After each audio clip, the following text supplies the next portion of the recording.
Et si le côté olfactif de vos immersions n'était plus un problème, qu'est-ce que vous feriez? Eh bien, j'ai eu la chance de rencontrer Clotilde de Olfi pour nous présenter ce petit bijou.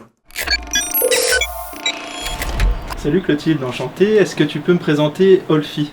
Bonjour. Alors Olfi, donc c'est une société qui développe un dispositif qui s'ajoute sur les casques afin de diffuser des parfums pendant une expérience de réalité virtuelle. Ok. Et sur le marché, vous êtes un peu les seuls à faire ça ou il y a d'autres structures? Alors sur le marché, non, on a des concurrents qui existent, notamment des solutions aux États-Unis et au Japon. L'entreprise aux États-Unis s'appelle OVR Technologies et développe donc une solution embarquée sur casque de réalité virtuelle. Et notre autre concurrent au Japon développe une solution qui n'est pas embarquée sur un casque, mais qui peut s'accrocher par exemple en collier ou sur une manette de casque de réalité virtuelle par exemple. Est-ce que tu peux expliquer un petit peu plus en détail du coup le fonctionnement de ton dispositif et tu peux aussi le montrer à la caméra qui est juste là si tu le souhaites.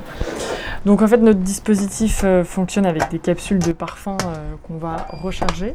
Donc là ce que je vous présente c'est le kit Olfi que nous vendons depuis septembre dernier. Donc vous allez retrouver 5 parfums qu'on a choisis ensemble. Et donc le dispositif qui est en 2 parties. Donc la partie que j'appelle pilotage qui permet simplement d'allumer le dispositif et de piloter les diffusions des parfums. La partie ici diffusion, donc vous allez mettre vos capsules de parfum dedans. Donc si je vous montre un exemple, voilà, ça c'est une capsule de parfum donc qui se recharge à la main et vous savez simplement aller mettre comme ça. D'accord, il n'y a même pas à clipser. Non, vous les positionnez dans l'emplacement prévu. Okay. Et vous pouvez donc mettre jusqu'à 3 parfums différents sur une expérience. Et grâce à un SDK pour Unity, vous pouvez piloter la diffusion des parfums, donc c'est-à-dire choisir le temps de diffusion, l'intensité de diffusion et du coup choisir quand est-ce que vous souhaitez diffuser du parfum de manière synchronisée forcément avec votre contenu de réalité virtuelle. Quel a été ton plus grand défi dans la conception du produit ou dans la création de ta société? Alors le plus grand défi, c'est forcément de faire un produit fonctionnel. C'est toute la complexité du hardware quand on développe un dispositif. Pour la petite histoire, on avait développé... donc en fait, on a fait en 2021, on avait un premier prototype. Ok. Et donc, de 2021 à mi-2022, on avait développé un dispositif qui était plus petit que ça à l'époque. Et on en avait déjà mis 5, mais beaucoup plus petits. D'accord. Et il s'avère qu'en fait, on a vraiment miniaturisé trop vite. Et donc vraiment, on avait des diffusions qui n'étaient pas répétables et stables dans les parfums. Donc on est revenu en fait sur une version un peu plus grande, un peu plus simple, pour au moins que le produit fonctionne et qu'on puisse avoir des retours sur du terrain entre guillemets et de l'utilisation. Donc, okay. Donc le plus gros défi, c'est vraiment de miniaturiser la techno, d'arriver à avoir quelque chose qui fonctionne répétable et stable, et aussi de manière facile et simple. Ok, et du coup, c'est produit où? Chaque pièce est produite de votre côté en France ou est-ce que c'est produit aussi ailleurs? Alors ça va dépendre des éléments. Si je prends, donc tous les parfums sont produits en France. La partie électronique, donc le PCB, nu, est fait en Chine malheureusement, parce qu'en France ça coûte encore très cher. Par contre, l'assemblage de la carte est réalisé par une société qui s'appelle Axis Électronique à Laval, donc en Pays de la Loire. La partie boîtier est réalisée par ICAM de Rennes, donc c'est une école qui fait les boîtiers. Voilà, donc globalement, et le packaging est fait aussi à Laval par une société qui s'appelle CHC Design. Et après, les éléments dans le détail, ça, je crois que le câble vient d'Allemagne. Okay. Bon, Europe principalement. La seule chose qui n'est pas faite en Europe, ou en tout cas pas assemblée en France, c'est le PCB de la carte. Ok, très bien. À l'heure d'aujourd'hui, comment tu vois la place en fait de l'olfaction dans les expériences immersives? Est-ce que tu as l'impression que ça va être facile à amener vers le client ou tu as l'impression que les gens sont plutôt réticents? Alors en fait, moi évidemment mon objectif c'est qu'on puisse mettre de l'olfactif ou des indicateurs olfactifs quand il y en a vraiment besoin dans l'expérience, parce que notre idée n'est pas non plus de mettre des odeurs pour mettre des odeurs, il faut que ça ait un réel sens, que ça ait un réel impact ou même une valeur ajoutée clairement dans l'expérience. C'est pas du tout un frein aujourd'hui vis-à-vis du client, justement au contraire, plus on va chercher à humaniser un peu les technologies, Parce qu'aujourd'hui, on est tous derrière des écrans, donc si on peut mettre vraiment un peu d'émotion, un peu de nature en fait, dans ces expériences, il n'y aura pas de frein. Par contre, la problématique qui viendra se poser, c'est quoi les parfums concrètement qui sont diffusés. Et ça, en fait, le problème, c'est que ça vient aussi un peu d'une ignorance des clients ou des gens sur ce qu'est un parfum. Et là, on rentre dans la chimie. C'est-à-dire qu'on nous demande par exemple est-ce que votre parfum il est naturel, mais ce qu'il faut comprendre c'est qu'une odeur naturelle, si je prends par exemple l'odeur de tabac, une clope à côté de toi c'est naturel, mais pourtant c'est nocif. Et donc il faut un peu éduquer les gens sur les parfums, c'est-à-dire que oui en fait on peut avoir une odeur naturelle nocive et on peut avoir une odeur synthétique qui paraît transformée chimiquement mais qui est plus saine qu'une odeur naturelle. Donc il faut arriver à éduquer les clients là-dessus. Parce qu'ils ont l'impression qu'on leur met des trucs chimiques dans le nez alors que pas du tout. Oui. Mais donc voilà, donc c'est plutôt ça, cette partie vraiment parfum et éducation qu'il faut faut les accompagner et qu'ils comprennent qu'il y a zéro risque, qu'ils ont plus de risques en étant à côté d'un fumeur que d'utiliser ça, quoi. C'est sûr. Si on devait comparer. Je trouvais important ce que tu as dit sur c'est pas pour tout le monde, mais moi je trouve que la partie olfactive pour le motion sickness, donc pour rappel pour ceux qui ne savent pas, le motion sickness c'est vraiment le mal des transports quand on est en réalité virtuelle. Et moi j'ai vu des études qui fait que plus on stimule l'intégralité de nos sens correctement dans une expérience en VR, plus on va réduire en fait le motion sickness. Et je pense que l'odorat joue un rôle. Ce qui va permettre aux gens de s'immerger beaucoup mieux et de moins ressentir le motion sickness. Donc ça, ce n'est que mon propre avis en tant que formateur, mais je pense que tous les sens ont un rôle à jouer. Il n'y a pas que la vue, l'oreille interne et le toucher, entre guillemets. Je pense que l'olfactif a son rôle à jouer. Mais ça, il y aura certainement des études à l'avenir qui vont le prouver. Bah ça, ce serait hyper intéressant. Alors moi, j'avais lu beaucoup d'études sur le fait que l'odeur rajoute une vraie sensation de présence dans les environnements virtuels. J'avais pas forcément vu qu'il y avait un lien avec la motion sickness, mais à la limite, c'est hyper intéressant parce que du coup, ce serait une vraie valeur ajoutée autre que la partie émotionnelle en fait. Enfin, si c'est forcément lié, mais je veux dire, voilà, si on pouvait, parce que c'est vrai qu'il y a ce souci de motion sickness, c'est quand même assez présent dans les utilisateurs de la réalité. Je pense que ça a quand même une des vertus à potentiellement des fois à être apaisant, dépendant des odeurs que tu peux diffuser. Le fait d'apaiser les gens, nous quand on fait vivre des expériences en réalité virtuelle, il y a toute la phase avant l'expérience qui est hyper importante et où il faut bien qu'ils respirent, etc. normalement pour que l'expérience immersive soit bien vécue, du moins s'il y a du mouvement dans celle-ci. Et là je pense qu'avec ce genre de système, tu forces un petit peu aussi les gens à respirer, à inhaler correctement les choses, et en fait ça peut potentiellement les détendre et faire que le motion sickness réduise. Encore une fois, je pense qu'il y aura des études. Mais voilà, c'est vrai que ce serait hyper intéressant de faire des tests, effectivement. Okay. Quel type d'odeur à l'heure actuelle, si tu peux nous dire un petit échantillonnage de ce que tu proposes, comment ça marche? Tu as un catalogue? Est-ce que sur ton site on peut les voir? Comment ça se passe? Donc sur la partie parfum, aujourd'hui, nous on a un catalogue qu'on a commencé à développer, qu'on souhaiterait forcément développer encore davantage. Donc on souhaite, aujourd'hui sur le site internet, on est en train d'ailleurs de complètement le refaire et de le remettre à jour. Mais donc l'idée c'est d'à terme de pouvoir vendre directement en ligne nos parfums, nos futurs parfums et même nos kits en fait, clairement, pour vraiment faciliter la vente clairement de la solution. Après sur la partie parfum, donc comment ça fonctionne? Donc nous aujourd'hui on travaille avec des parfumeurs ou des nez indépendants, donc qui se situent soit à Grasse, dans le sud de la France, soit à Paris. Et en fait, ces parfumeurs-là ont déjà, en fait, eux, une certaine bibliothèque de parfums qu'ils ont développée. Donc en fait, on se sert d'eux pour réutiliser ou choisir des parfums. Et aussi faire des parfums sur mesure quand il y a besoin.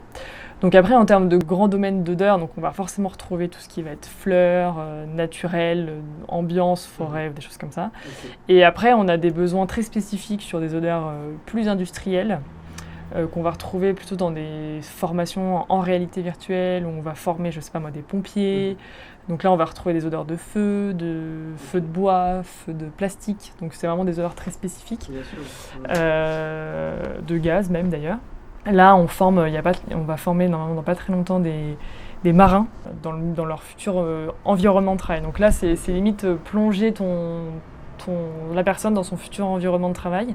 Donc là, si on n'est pas à l'aise avec les odeurs d'algues, de poissons crus ou de choses comme ça va être compliqué après. Mais ça permet de se rendre compte aussi un petit peu. Enfin, il y a plein d'usages possibles, mais donc dans cet univers industriel un petit peu de l'odeur, il y a ce qu'il faut. Voilà. Et donc après, en termes d'odeur, on est capable vraiment de tout refaire, quoi. Il faut simplement savoir ce qu'on veut. Voilà, deux options en gros, soit vous l'avez sous catalogue, ou soit il faut le faire sur mesure. C'est ça. Okay. Est-ce que tu as eu des retours d'expérience d'utilisateurs qui ont été vraiment satisfaits? Qu'est-ce que ça leur a apporté réellement? Est-ce que tu as eu un petit peu des retours déjà? Alors alors forcément, ça fait déjà, on doit avoir une vingtaine de dispositifs qui tournent maintenant, donc il y a eu pas mal de retours. Alors après, ça va dépendre vraiment de l'usage, parce que donc dans nos secteurs d'activité, on a soit du marketing avec des événements ou des choses comme ça. Donc là, ça a plutôt des retours d'un effet un peu waouh, d'un effet un peu surprenant, parce qu'on ne s'attend pas forcément à sentir des parfums dans une expérience, etc. Donc là, c'est plutôt un truc, une expérience que tu as vécue qui est sympa et tu es content, quoi. Après, dans la formation, nous, on a fait des tests justement avec un formateur en réalité virtuelle pour pompiers. Okay.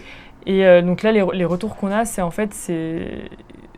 peu un instinct de survie qu'on active quand on a une odeur de brûlé. Donc là, par exemple, c'était une odeur de brûlé et dans le module de formation, il fallait faire toute la procédure pour éteindre un feu, par exemple. Donc, en fait, on avait fait ça en partenariat avec une société qui s'appelle Irwino. Et donc, on avait planifié la diffusion d'odeur du feu de manière à ce que plus on s'approchait du feu, plus l'odeur était intense. Donc, plus elle était désagréable. Et donc, en fait, le formateur, qui connaît la procédure par cœur, puisqu'il l'enseigne, il faut d'abord mettre l'alarme, appeler les pompiers, enfin voilà, il y a tout un tas de choses. Et en fait, quand il a senti l'odeur de feu, ça l'a vraiment complètement déstabilisé dans le process qu'il fallait appliquer. Et en fait, la seule chose qu'il avait en tête, c'était éteindre le feu, où est le feu. Enfin, ça l'a complètement désorienté, alors que il connaît le truc par cœur. Donc, ça montre en fait que il y a un réel intérêt. C'est que sur le terrain, ça peut vraiment avoir des impacts. Même toi, tu n'es même pas forcément au courant de tout ce qui est possible de faire, mais je pense qu'il doit y avoir beaucoup de cas d'utilisation. En tout cas, ce sera avec plaisir, moi, de retester à nouveau, parce que j'ai testé sur différents salons, mais de retester à nouveau. Et en tout cas, ceux qui voient cette vidéo, que ce soit sur les réseaux, que ce soit directement ici, etc., n'hésitez pas à me contacter. Je pense qu'on peut organiser des sessions de test directement chez Drone Ambition ici dans le Grand Est. Sinon, si vraiment vous êtes vraiment intéressé, contactez-moi, je vous mettrai en relation directement ou on mettra toutes les informations directement dans la description. Est-ce que c'est compatible avec tous les casques de réalité virtuelle ou même en utilisation sans casque de réalité virtuelle? Il est compatible avec tous les casques vendus sur le marché actuellement. Et on peut également le piloter de manière à distance, entre guillemets, c'est-à-dire qu'on n'est pas obligé d'utiliser un casque de réalité virtuelle pour le faire. On a une application qui permet de tester les parfums et de piloter la diffusion des fioles grâce à son téléphone. Ok, alors j'imagine déjà des questions de ceux qui vont voir la vidéo. Est-ce que c'est possible d'en piloter plusieurs à la fois en simultané ou pas du tout? Moi, j'ai déjà fait des expériences avec des sociétés qui ont piloté plusieurs Olfi en même temps, mais j'ai pas la main sur entre guillemets le code qu'ils ont fait. Donc nous, ça fait partie des choses qu'on est en train de développer. Aujourd'hui, je pourrais pas vous proposer quelque chose où on va pouvoir en mettre 6 en parallèle.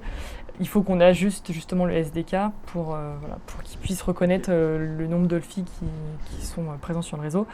Techniquement, c'est pas infaisable, il faut juste que nous, on développe la brique pour le faire. Okay. En tout cas, je pense que ça, c'est des choses que ceux qui vont voir cette vidéo vont attendre avec impatience, vu qu'on a beaucoup dans la communauté de personnes axées sur la vidéo 360, où on diffuse à de multiples personnes sur de l'événementiel, et c'est vrai que même pour toi, de ton côté, je pense que ça boosterait aussi les ventes, parce qu'au lieu d'en acheter qu'un, on en achèterait 6, 10, 12.